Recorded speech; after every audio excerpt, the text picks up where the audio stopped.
Welcome to my YouTube channel. जैसा कि मैंने आपसे बोला था 15 जून से आपकी क्लास स्टार्ट होने वाली है, लेकिन आपकी क्लास में कुछ लेट हो गया, उसके लिए मैं माफी चाहता हूं। अब मैं आपको 12th क्लास की फिजिक्स का आपको जो पहला वाला चैप्टर आपका स्टार्ट होता है वो है आपका स्थिर विद्युत। स्थिर विद्युत जो आपका रहेगा इसका आपको दो भागों में बांटा गया है। आप यहाँ पे देख सकते हैं कि विद्युत आवेश व विद्युत क्षेत्र, और दूसरा वाला आपका विद्युत विभव व धारिता। अब यहाँ पे आपको करना क्या है, विद्युत क्या होते हैं। तो भैया सबसे पहले आपको ये पता होना चाहिए विद्युत होता क्या है। तो देखिए, वह ऊर्जा है, विद्युत जो है वह ऊर्जा है जिसके कारण किसी पदार्थ में हल्की वस्तुओं को आकर्षित करने का गुण उत्पन्न हो जाता है। तो ये होता है आपका विद्युत। अब आप ध्यान रखने वाली ये बात कि जो विद्युत जो होता है, विद्युत के दो प्रकार होते हैं। कितने प्रकार होते हैं? दो प्रकार। डबल बता रहा हूँ, विद्युत क्या होता है, वह ऊर्जा जिसके कारण किसी पदार्थ में, मतलब एक ऐसी ऊर्जा होती है जिसके कारण कोई सा भी पदार्थ हो जिसमें धातु धारा प्रवाहित हो सकती हो, किसी पदार्थ में हल्की वस्तुओं को, मतलब जो हल्की वस्तु होती है उनको अपनी तरफ आकर्षित करने का गुण उत्पन्न हो जाता है, वही विद्युत कहलाता है। अब ध्यान रखिएगा, विद्युत के दो प्रकार होते हैं। पहला प्रकार हो जाता है आपका स्थिर विद्युत, और दूसरा प्रकार रहेगा आपका धारा विद्युत। स्थिर विद्युत का तात्पर्य ये होता है कि स्थिर विद्युत वह विद्युत क्षेत्र जहां पर विद्युत का ऊर्जा स्तर कैसे रहती है, स्थिर रहता है। मतलब उसमें कोई बदलाव नहीं रहता, वो स्थिर रहता है, स्थिर विद्युत रहता है। अब क्या होता है आपका धारा विद्युत, वह विद्युत क्षेत्र जहाँ धारा जो होती है धारावाहित होती है, यानी बहती हुई होती है, वो आपका धारावाहित विद्युत क्षेत्र कहलाता है। तो एक नंबर में कभी कभी ये सब पूछा जाता है कि आपका स्थिर विद्युत क्या होता है और धारा विद्युत क्या होता है। तो इसके लिए आपका मोस्ट इम्पोर्टेंट मैंने ये आपको बता दिया। अगर कहीं भी समझ में नहीं आए तो मुझे कमेंट में बताना, और अब का आपका जो पार्ट है लगातार चलता रहेगा। जैसे कि आपको अभी बताया गया है कि अब यहाँ पे आपका स्टार्ट होता है घर्षण विद्युत क्या होता है। अब घर्षण विद्युत क्या होता है, घर्षण का मतलब आपको बच्चों को पता होना चाहिए। घर्षण का मतलब अपन ने इसे बार बार पढ़ा है। अपन किसी भी बच्चे से बोलते हैं कि इस चीज को अगर कोई ऐसे रगड़ता है या कुछ भी करता है तो अपन बोलते हैं उससे कि इस चीज को मत घसो। घसने का मतलब होता है रगड़ना। अब घर्षण विद्युत क्या होता है, अब घर्षण विद्युत, अब इस चीज को रटने की जरूरत नहीं है। घर्षण विद्युत का तात्पर्य यह होता है कि दो वस्तुओं को आपस में रगड़ने से। अब ध्यान दीजिएगा, जैसे कि ये आपका मार्कर है, ठीक है। अब ये सिंगल वस्तु हो जाएगी, इसको किसी के साथ यदि रगड़ा जाएगा तो ये सिंगल वस्तु है। अब डबल वस्तु कैसे कहलाएगी, जैसे बोर्ड को मान लेते हैं अपन, ऐसे इसे रगड़ेंगे तो ये होता है इसे रगड़ना। आई बात समझ में? ध्यान देना। अब रगड़ने का तात्पर्य हो गया कि दो वस्तुओं को आपस में रगड़ने से उत्पन्न विद्युत क्षेत्र को, यानी आपस में अपन दो वस्तुओं को रगड़ रहे हैं या घस रहे हैं, उनके रगड़ने से जो उत्पन्न विद्युत क्षेत्र उत्पन्न होता है उसे ही हम घर्षण विद्युत कहते हैं। आई बात आपके दिमाग में? हाँ, वापस बोल रहा हूँ, दो वस्तुओं को आपस में रगड़ने से उत्पन्न विद्युत को घर्षण विद्युत कहते हैं। कभी कभी एक नंबर में आपसे ये क्वेश्चन पूछा जाता है या फिर खालिस्तान में दो वस्तु को आपस में रगड़ने से उत्पन्न विद्युत क्या कहलाता है, तो बच्चे कंफ्यूज हो जाते हैं। ओटी में से क्वेश्चन पूछ लेते हैं, फिर बोलते हैं कि सिलेबस के बाहर गया है, हमने कभी पढ़ा ही नहीं है क्वेश्चन। तो इस चीजों को ध्यान में रखते हुए आपको ध्यान रखना है, दो वस्तुओं को आपस में रगड़ने से उत्पन्न विद्युत को घर्षण विद्युत कहते हैं। हाँ, अब घर्षण के द्वारा उत्पन्न विद्युत क्षेत्र केवल कुचालकों को रगड़ने से ही उत्पन्न होता है। कुचालक होता है और एक आपका सुचालक होता है। तो कुचालक को ही रगड़ने से उत्पन्न होता है। कभी कभी ये भी पूछा जाता है कि घर्षण के जो घर्षण विद्युत उत्पन्न होता है वो किन दो को रगड़ने से होता है। तो आपस में आप जो विद्युत क्षेत्र रहेगा वो जो कुचालक रहेंगे, ठीक है, सुचालक को रगड़ने से होता है या कुचालक को रगड़ने से होता है, अपन किसको ध्यान में रखना है आपको, कुचालकों को आपस में रगड़ने से उत्पन्न होता है। अब एक और आपका मेन पॉइंट दिया है, स्थिर विद्युत में हम केवल स्थिर आवेशों के बारे में ही अध्ययन करते हैं। इसका क्या मतलब हुआ, इसका मतलब हुआ कि आपका जो स्थिर विद्युत होता है, इसमें हम उन आवेशों के बारे में बातें करते हैं या पढ़ते हैं जो स्थिर होते हैं। आई बात समझ में? स्थिर का अभी मैंने आपको मतलब बता दिया, स्थिर क्या होता है। जो विद्युत आवेश या विद्युत क्षेत्र स्थिर रहता है वो स्थिर विद्युत आवेश कहलाता है। ठीक है। अब आगे बात समझ में आपको आपको समझ में आगा घर्षण विद्युत क्या होता है। घर्षण के द्वारा उत्पन्न विद्युत क्षेत्र कुचालकों को रगड़ने से ही उत्पन्न होता है। अब आपका मेन पॉइंट स्टार्ट होता है विद्युत आवेश। विद्युत आवेश क्या होता है, तो ध्यान रखिएगा बच्चों। किसी पदार्थ का वह गुण, किसी भी पदार्थ का वह गुण जिसके कारण उस पदार्थ में विद्युत व चुंबकीय प्रभाव उत्पन्न हो जाता है। ध्यान रखिएगा, कौन सा पदार्थ है, उसका कौन सा गुण, वह वाला गुण जिसके कारण उस पदार्थ में विद्युत व चुंबकीय प्रभाव उत्पन्न हो जाता है। अपन इसे हो जाता है, इसे क्यू से दर्शाते हैं। तो यानी विद्युत आवेश कौन सा आवेश हो जाता है। अब आवेश इसे किससे दर्शाते हैं, क्यू से दर्शाते हैं। आप कैपिटल क्यू से दर्शा दो या स्मॉल क्यू से दर्शा दो। अब आवेश बराबर होता है आपका धारा इंटू समय। ध्यान रखिएगा, खालिस्तान में एक नंबर पूछा जा सकता है कि विद्युत आवेश क्यू बराबर क्या हो जाएगा। आप कह सकते हो यहाँ पे धारा इंटू समय। ध्यान रखिएगा, बहुत सारे बच्चों को ये चीजें पता नहीं है कि धारा को किससे प्रदर्शित करते हैं। तो यहाँ जाएगी आपकी आई मतलब धारा, क्यू मतलब आवेश, और समय को सब बच्चे को पता है, टाइम मतलब टी यानी समय। ठीक है। अब एक और चीज, इसका एसआई मात्रक जो होता है आपका आवेश बराबर यानी क्यू बराबर एम्पियर इंटू सेकेंड। ठीक है। अब आपको समझ में आ गया होगा, बहुत अच्छी बात है। जैसा कि अपन ने अभी पढ़ा, यहाँ पे आपका एसआई मात्रक हो जाता आवेश इंटू सॉरी आवेश बराबर एम्पियर इंटू सेकेंड। अब इसी तरह इसका सीजीएस मात्रक क्या रहता है। तो अपना जो सीजीएस मात्रक होगा, तो सीजीएस मात्रक क्या रहेगा आपका, यहाँ पे आवेश बराबर स्टेक गुलाम। ध्यान रखिएगा कि आपका स्टेक गुलाम जो होता है, ठीक है, यहाँ पे ध्यान रखिएगा आवेश बराबर स्टेक गुलाम। लेकिन जो गुलाम होता है, एक गुलाम बराबर 3 × 10⁻⁹ स्टेक गुलाम, यानी एक गुलाम के अंदर कितने स्टेक गुलाम होते हैं। जैसा कि आप इसको इंटू करके देखते हो, तो 3 यानी 10⁻9, 1 2 3 4 5 6 7 8 9। अब यदि आप इसमें इसके इंटू करते हो 1 2 3 4 5 6 7 8 9, यानी एक गुलाम बराबर इतने स्टेक गुलाम होते हैं, यानी एक गुलाम के अंदर इतने स्टेक गुलाम होते हैं। अब देखिएगा, यहाँ पे आपके स्टेक गुलाम हो गए। आपको क्या लग रहा है कि स्टेक गुलाम छोटी मोटी, ये गुलाम जो होता है इसमें ये कोई छोटी मोटी चीज नहीं है। इसमें इतने स्टेक गुलाम होते हैं तब जाके एक गुलाम बनता है। ठीक है, ये लिखने की जरूरत नहीं है पेपर में, आप यहाँ पे लिख दोगे एक गुलाम बराबर 3 × 10⁻9 स्टेक गुलाम। बट ये आपको समझाने के लिए मैं लिख भी देगा, कोई गलत नहीं करेगा। ठीक है ना। अब आपका बीमी सूत्र, इसका जो बीमी सूत्र होता है ये होता है आपका 80। ठीक है, इसे और भी जैसे M0 इस तरह से और भी इसे लिखते हैं, लेकिन मैं आपको सिंपल भाषा में बताना चाहता हूँ कि इसका जो बीमी सूत्र क्या हो जाएगा 80। ध्यान देने की बात है कि आवेश का सबसे बड़ा जो मात्रक होता है, ध्यान देना, नोट करना, इस चीजों को पेपर में बार बार पूछा जाता है, लेकिन आप जो बहुत सारे बच्चे इन चीजों को पढ़ते नहीं, छोटी छोटी चीजों को। लेकिन ध्यान देना, आवेश का सबसे बड़ा जो मात्रक होता है ना, वो फेराडे होता है। क्या होता है, क्या होता है फ्रेंड्स, फेराडे। मेन पॉइंट है, ध्यान रखना। और एक और चीज, एक फेराडे बराबर होता है 96,500 गुलाम। अब जरा सोचिए आप कि भैया एक गुलाम बराबर ये होता है, ठीक है ना, एक गुलाम बराबर ये होता है। अब एक फेराडे बराबर 96,500 गुलाम होता है, यानी आपका फेराडे गुलाम से कितना बड़ा होगा, सोचो जरा।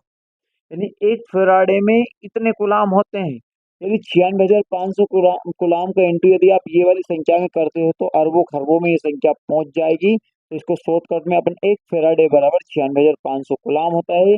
ये तो आपका गुलाम हो गया।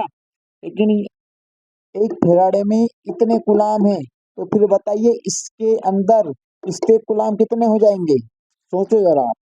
तो 1 फैराडे बराबर 96,500 गुलाम आपका हो जाएगा। आपको इतना याद है, दिमाग पे ज्यादा लोड नहीं लेना है, ध्यान देना। अब आवेश एक कौन सी राशि है?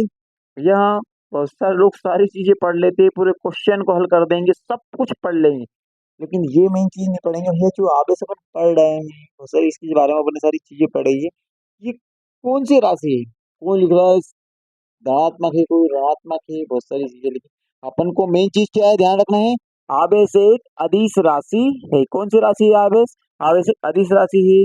अब आवेश के प्रकार भैया, आपने धनावेश और ऋणावेश तो आपने पढ़ा होगा। जैसे मैं आपको एग्जांपल के लिए दे सकता हूँ कि आपकी जो बहुत सारे बच्चे जो है उनको समझ में नहीं आता धन क्या होता है और ऋण क्या होता है। तो आपने अपने घर में इलेक्ट्रिक लाइट सभी ने देखी होगी।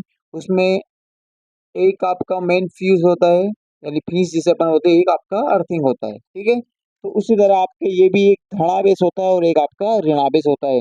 नेगेटिव का मतलब अपन जिसे अर्थिंग बोलते हैं, यानी ऋणावेश, और धनावेश जिसको अपन फीस बोलते हैं, अपनी भाषा में यदि बोला जाए तो अपन उसे फीस बोलते हैं।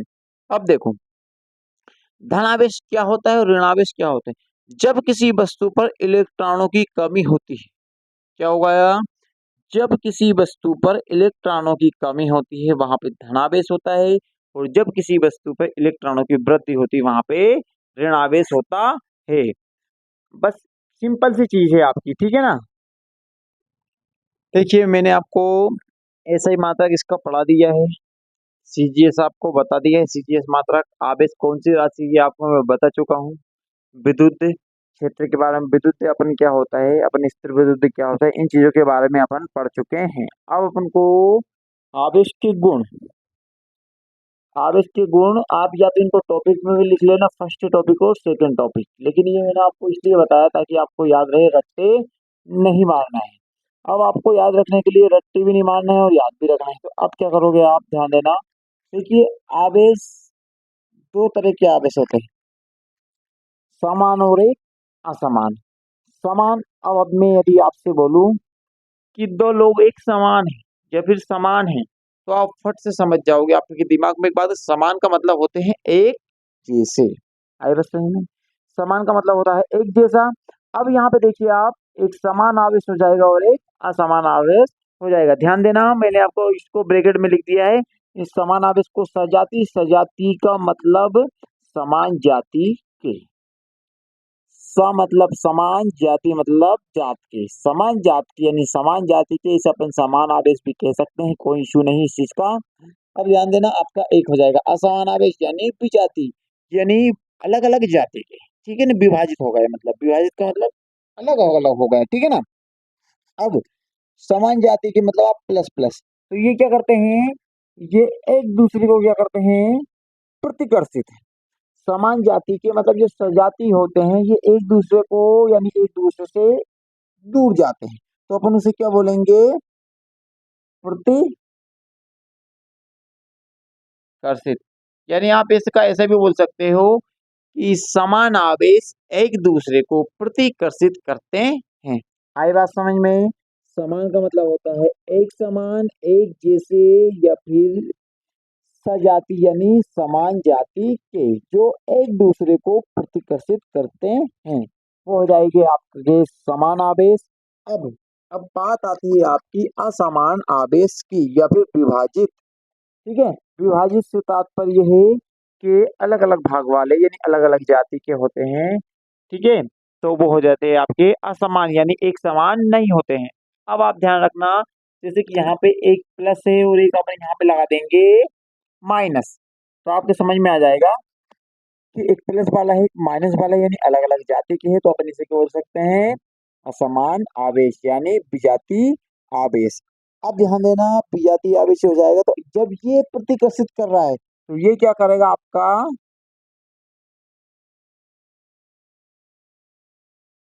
आकर्षित। भैया उसे अगर पेपर में पूछ लिया जाए आपसे कि समान आवेश एक दूसरे को आपस में खालिस्तान स्थान प्रतिकर्षित करते हैं या आकर्षित करते हैं, ये आप लोगों को पता होना चाहिए। यदि पढ़ोगे तो लिख के आओगे पेपर में। छोटी छोटी चीजें होती हैं दिमाग में, एक ही चीज होती है, हर इंसान ये सोचता है डिफिकल्ट होगा। पेपर डिफिकल्ट कब लगता है? तो अपन उस चीजों को नहीं पढ़ते हैं, और जब नहीं पढ़ते हैं तो पेपर बोलेंगे हमने सब कुछ पढ़ा लेकिन पेपर में हम नहीं कर पाए। क्यों नहीं कर पाए? क्योंकि पेपर आउट गया था। आउट नहीं जाता है। इन्हीं चीजों में से बहुत ही अंदर से बारीकी से इन चीजों को पूछ लिया जाता है, तो आपका ये प्रतिकर्षित हो जाता है और ये आपका आकर्षित हो जाता है। समान आवेश और एक असमान आवेश। समान आवेश में सजातीय आवेश जो एक दूसरे को प्रतिकर्षित करते हैं, असमान आवेश जो एक दूसरे को आकर्षित करते हैं। ठीक है। अब 34 पॉइंट में सदैव चालक के पृष्ठ पर होता है। ठीक है। आवेश के गुण बता रहा हूँ। पहला तो समान आवेश एक दूसरे को प्रतिकर्षित करते हैं, दूसरे असमान आवेश या बीज विभाजित आवेश एक दूसरे को आकर्षित करते हैं। जो सदैव, अब जो आवेश के गुण है सदैव चालक के पृष्ठ पर होता है। थर्ड वाला पॉइंट, फोर्थ वाला, वस्तु के वेग पर निर्भर करता है। आवेश का एक गुण ये भी है कि ये वस्तु के वेग पर निर्भर करता है। अब देखो, आवेश एक अदिश व योज्य राशि है। भैया अभी अपन कुछ देर पहले पढ़े कि आवेश एक अदिश राशि है, लेकिन इसे योज्य राशि भी कहते हैं। ठीक है। यदि आप योज्य करके आते हो तो आपका गलत नहीं होता है। अब देखिए विधि, आवेश जो रहता है आप इसकी दो विधि हो जाती है। कौन कौन सी विधि? दो विधि। अब आपकी दो विधि कैसी हो जाएगी आपकी कि भैया आपके दोनों विधियों में से आपकी हो जाती है एक आपकी चालन विधि और एक आपकी हो जाती है इसमें कौन सी विधि हो जाती है आपकी? प्रेरण विधि। एक हो जाती है आपकी चालन विधि और एक आपकी हो जाती है प्रेरण विधि। अब मैं दोनों विधियों के यहाँ पे थोड़ा डायग्राम बना देता हूँ। आपकी एक हो जाएगी चालन विधि, जैसे कि मैं ये दो डायग्राम बना दिए हैं। ठीक है। ध्यान देना इन चीजों को आपके नोटबुक में आप कंप्लीट करते रहना, क्योंकि कभी कभी समय ऐसा होता है आपके पास नेट नहीं होता है और आपको पढ़ना बहुत जरूरी हो जाता है। और आप जैसे इनको पढ़ते रहोगे तो उससे क्या रहेगा, आपके दिमाग में भी ये चीजें हो रही है ना। आपकी जो चालन विधि की जो डायग्राम बनेंगे ये बिल्कुल ऐसे बनेंगे आपके, बिल्कुल टच में। ठीक है ना। ये कैसे बनेंगे आपके? टच में। तो जैसे कि ये हो गया, ये हो गया। ठीक है। ये आपस में टच हो रहे हैं।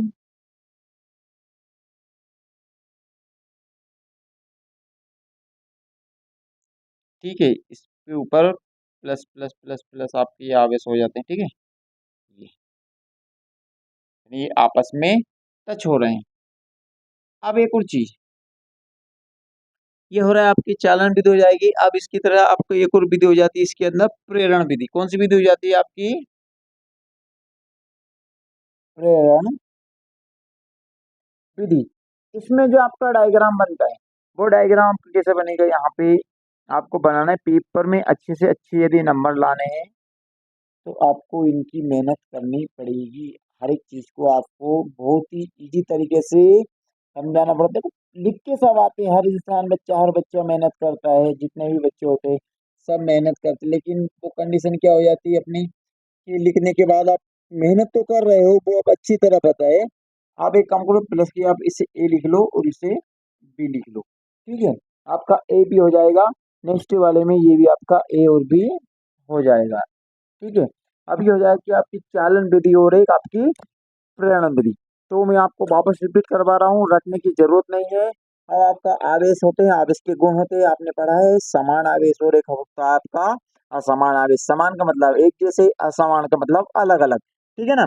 तो इसे अपन सजातीय आवेश भी कह सकते हैं और विजातीय आवेश भी कह सकते हैं। अब कंडीशन क्या आते हैं कि समान आवेश एक दूसरे को प्रतिकर्षित करते हैं और असमान आवेश एक दूसरे को आकर्षित करते हैं। अब सदैव चालक के पृष्ठ पर होता है। एक पॉइंट ये भी है कि आवेश जो होता है सदैव चालक के पृष्ठ पर होता है, वस्तु के वेग पर निर्भर करता है। किस पर निर्भर करेगा? ये वस्तु के वेग पर। आवेश एक अदिश व योज्य राशि है। रटना मत बच्चों, रटोगे तो फिर आपका दिमाग नहीं मतलब अभी तो आप रट लोगे, लेकिन जब बहुत सारी चीजें आपके दिमाग में याद होने लगेगी तो आप क्या भूल जाओगे, समझोगे। तो बहुत अच्छी बात है, रटने में क्या बहुत ज्यादा प्रॉब्लम आती है बाद में जब आपके पास सिलेबस जैसे जैसे बढ़ता जाता है। अब इसमें विधि आपकी दो विधि हो जाएगी, आपकी एक चालन विधि हो जाएगी और आपकी एक प्रेरणा विधि, दोनों की ही डायग्राम मैंने आपको बना दिए हैं। ठीक है ना। Thank you so much.